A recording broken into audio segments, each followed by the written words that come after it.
being hosted by India.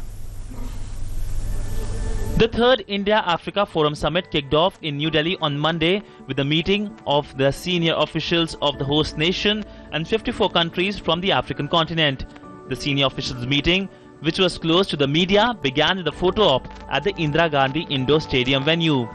The four-day summit, starting 26th of October, will end on 29th of October. And in a major diplomatic coup, Delhi has managed to get all African countries on board for the summit. India is rolling out the red carpet and is putting its best foot forward to engage with all of Africa.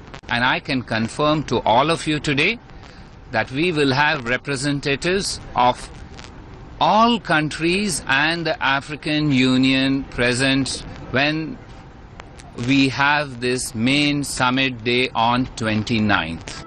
The first day saw senior officials meet, which will be followed by foreign ministers meet on 27th. Leaders will start touching down on Wednesday and have bilateral meetings with Prime Minister Narendra Modi the same day before going into the main summit on 29th of October. The main summit will comprise a plenary session followed by declarations.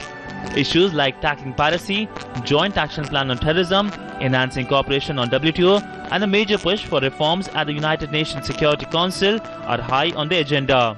And from a rose garden to Gandhi's Africa Connect, the government has put its everything to ensure that the third India-Africa Forum Summit is the most successful multilateral event ever held in India. The previous two India-Africa summits were held in 2008 and 2011 in New Delhi and Addis Ababa, but with only representation from a select African countries. The third India-Africa summit has finally begun. The first day of the meet saw the senior officials meet.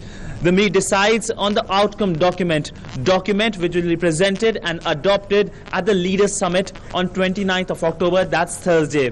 With camera person Aluwalia, Siddhant Sibal, DD News, New Delhi. 29th will be the D-Day for the India-Africa Summit, with leaders, that is heads of state or government from all 54 countries participating, and New Delhi is leaving no stone unturned for the event. Let's take a sneak peek into what to expect when leaders meet. The Indira Gandhi Stadium will host the Leaders Summit on 29th of October.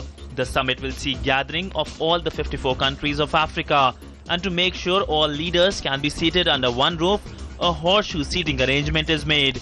The mammoth size of the arrangement is breathtaking and gigantic. This is the place where the big India-Africa Leaders Summit will take place. The Leaders Summit will see gathering of 54 African leaders and of course the African Union and Prime Minister Narendra Modi. It will be the biggest gathering of African leaders outside of Africa. Clearly the African moment for India. Each African leader will make a 5-minute speech. And the moment of reckoning will come when all the leaders of Africa will come together with Prime Minister Narendra Modi for a family photo. A historic frame that will see leaders representing 1/3 of the humanity together. Doordarshan, the national broadcaster, will be providing live feed for India-Africa Forum Summit. To welcome the leaders, there will be 2 entrances. A camel band will welcome the leaders. The walls of the summit venue have been decorated with things like kites and puppets. And how can Bollywood remain away? Coolie is the longest running Bollywood movie in Egypt. The leaders on their arrival will be escorted to the leaders' lounge. And then there is a Twitter wall. With every hashtag India-Africa Summit, hashtag IAFS, your tweet will come on this wall, creatively made as a Twitter tree. The Indira Gandhi Indoor Stadium, which will host the plenary session, is the largest indoor sports arena in India and the third largest in Asia. Siddhant Sibal, DD News, New Delhi.